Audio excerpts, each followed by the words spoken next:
Olá, minhas crianças. Como tem passado? Tem dormido bem à noite? Aconteceu Comigo é a nova série do canal, onde eu vou contar coisas reais que aconteceram comigo e pessoas ao redor. Toda essa série é baseada em coisas que realmente aconteceram e me fizeram apaixonar pelo sobrenatural. Se você vai acreditar ou não, cabe a você decidir. E eu quero ver muitos likes para apoiar, porque essa série é incrível. E hoje eu vou começar contando um acontecimento que foi realmente marcante na minha vida.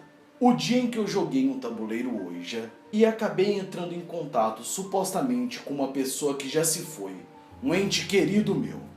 Cabe a você acreditar ou não. Porque eu não sou um, eu sou uma legião.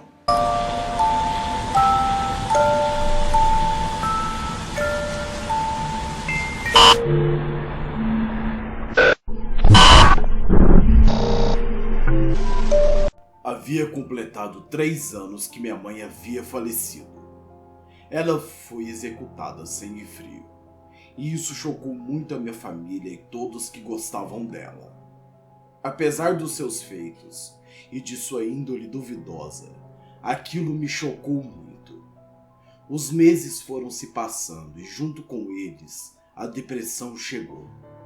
O ódio é a porta para a depressão. Veja bem, eu não sentia um ódio simples. Aquele que você sente de alguém na escola. Aquele que você sente por ter batido o dedo na quina. O ódio que eu sentia era um ódio puro. E o ódio é um veneno que te mata por dentro todos os dias. Que seca tudo que é de bom em ti. De todos os seus relacionamentos. O ódio é a porta para a morte.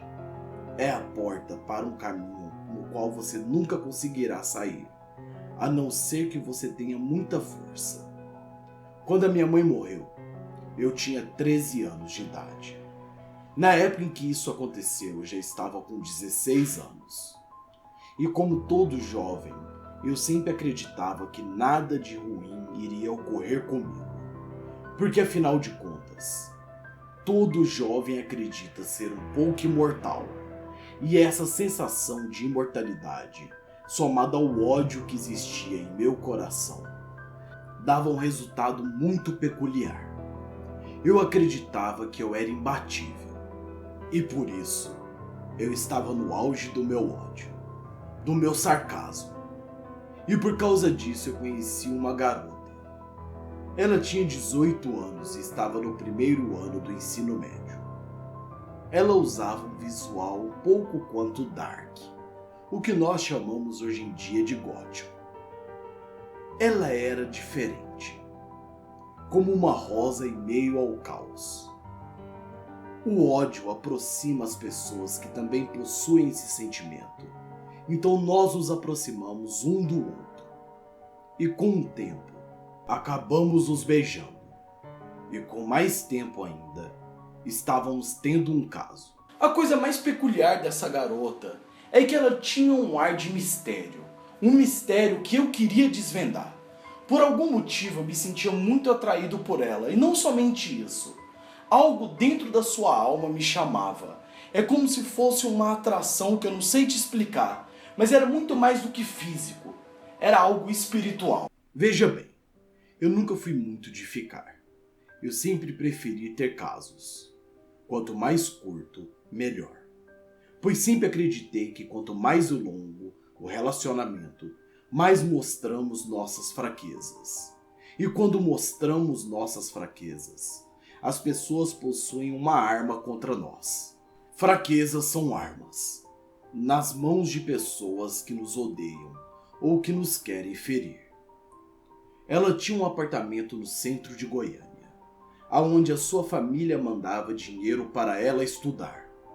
Ela era do interior de Goiás. E em uma das noites em que passei lá, ela me apresentou o seu tabuleiro Ouija. Eu já tinha tido contato com esse tabuleiro no passado, e já até relatei isso aqui neste canal. Ela sempre gostou muito do oculto, do sobrenatural. E naquela época, eu não tinha 1% do conhecimento que tenho hoje. Estávamos bêbados. Tinha acabado de sair da cama com ela. E ela me chamou para jogar. Na época eu era ateu. Apesar dos sinais com o sobrenatural, eu sempre havia ignorado tudo isso, pois meu ódio me cegava. Eu não queria acreditar que Deus existia, ou que o diabo existia. Naquela época, eu só queria saber de uma coisa: de odiar. Mais nada.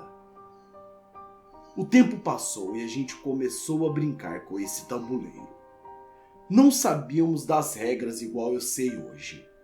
Éramos apenas 2 adolescentes que brincavam de ser imortais por uma noite. Eu perguntei se havia algum espírito ali. O tabuleiro respondeu com um sim. Eu ri, pois jurava que ela estava mexendo o ponteiro, que ela estava zoando com a minha cara. Então perguntei: você habita nas trevas ou na luz? A resposta foi trevas. Eu não estava levando muito a sério o ponteiro, pois estava reparando nas pernas dela mais do que qualquer outra coisa. Sabe como é? Adolescente tem vontade de muita coisa o tempo todo. Vamos lá. A resposta foi trevas. E nós jogamos por mais meia hora daquela forma, brincando de fazer perguntas de forma inconsequente. Até o momento que ela perguntou: você é parente meu ou do Lisita? Um adentro. As pessoas sempre me chamaram a vida toda pelo meu sobrenome. Pouquíssimas pessoas me chamam por Ricardo. E agora, depois do canal, muitas pessoas me conhecem como Ambu. Mas Ricardo é um nome que eu ouvi poucas vezes da minha vida. Foi quando um sim surgiu novamente. Ela ficou arrepiada e naquele momento, ela começou a agir de forma estranha, como se estivesse comendo. Mas eu não reparei isso porque eu estava com um grau alcoólico um pouco alto naquele momento. E também não estava levando nada daquilo a sério. Tudo aquilo para mim era uma experiência desnecessária que eu estava fazendo só para agradar a mulher. Quando você é novo, você é burro. E tenta agradar pessoas fazendo coisas que você não quer. E esse é o maior erro que você pode cometer quando é novo demais. Usar drogas porque não quer. Encher a cara porque não quer. Ou brincar de algo porque você não quer. Mas você acaba fazendo para agradar terceiros. Porque infelizmente quando somos mais novos, tentamos sempre agradar aquele amigo ou aquela mulher que você deseja. Mas enfim. O ponteiro sempre caía no sim quando alguma pergunta era feita. Então, ela perguntou com um som de deboche: é meu pai? Um não surgiu no tabuleiro. Ela havia perdido seu pai há 10 anos. E aquilo foi muito traumático para ela e acabou moldando a sua característica e sua personalidade.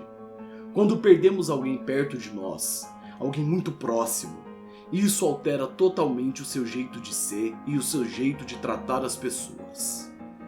Então eu perguntei num tom de deboche, num tom sarcástico: ah, é a minha mãe? O ponteiro foi para o sim. Naquele momento eu senti uma pancada no meu estômago. Eu sabia que tinha algo muito errado, que eu não deveria estar fazendo aquilo e que por algum motivo eu continuava fazendo aquilo mesmo não querendo, e eu sabia que aquilo poderia acabar dando uma merda gigantesca, mas eu continuava indo atrás e continuava querendo saber mais, mesmo depois dessa pancada que eu tinha recebido no estômago. Então eu perguntei: se você é minha mãe, qual é o meu apelido? Foi quando lentamente as letras foram se movendo, formando a palavra C-A-C-O, que juntando todas essas letras formava a palavra Caco, que é o apelido que meu pai sempre me chamou desde pequeno. E minha mãe usava esse apelido às vezes, mesmo eu achando aquilo pouco infantil. Isso me assustou tanto na época, porque ninguém sabia desse apelido meu. O meu apelido Caco, que alguns conhecem, quem me segue no Twitter, vem de um desenho que passava na TV Cultura, do Caco Macaco. E meu pai sempre me chamou daquele apelido e eu nunca contei isso pra ninguém. Então mesmo se ela quisesse me trollar, como ela sabia o meu apelido, se ninguém da minha família conhecia ela? Eu dei uma risada sarcástica e falei: vamos parar. Tá tarde. Vai bater 4 da madrugada e eu tenho que voltar para casa meio-dia. Para a ressaca ser menor, eu preciso dormir um pouco. Vamos dormir, vai? Quando olhei para ela, que estava levemente bêbada, ela me olhou e disse: tome muito cuidado com o seu sarcasmo, com esse ódio que você alimenta, porque isso atrai aqueles que buscam os vivos. E eles estão amando essa sua atitude em vida, pois em morte você se tornará brinquedo deles. Naquele momento, meu coração gelou demais. É como se aquilo que eu estivesse ouvindo não fosse real. O porquê que ela estava falando isso e o porquê ela estava agindo tão estranha, ela não era daquele jeito. Então eu ignorei tudo aquilo. Coloquei ela na cama para dormir e deitei ao seu lado. Passei a noite em claro, olhando para o teto. E de manhã, quando ela acordou, ela me perguntou o que tinha acontecido, se tudo estava bem, que ela não lembrava das últimas horas. Eu não contei nada para ela do que aconteceu. Falei que a gente acabou pegando no sono junto na cama, depois de brincarmos um pouco com o tabuleiro. O tempo se passou e nosso pequeno caso durou mais um mês. No fundo, eu sabia que tinha acontecido algo de errado ali. Era como se isso fosse a nossa cenoura invisível. Eu sei que muitos de vocês devem estar pensando, isso é história para boi dormir. E eu não quero te provar se isso é real ou não. Eu tô contando o meu relato para vocês. Espero que tenham gostado e compartilhem esse vídeo. Espalhem a palavra. Tenham uma ótima noite, minhas crianças.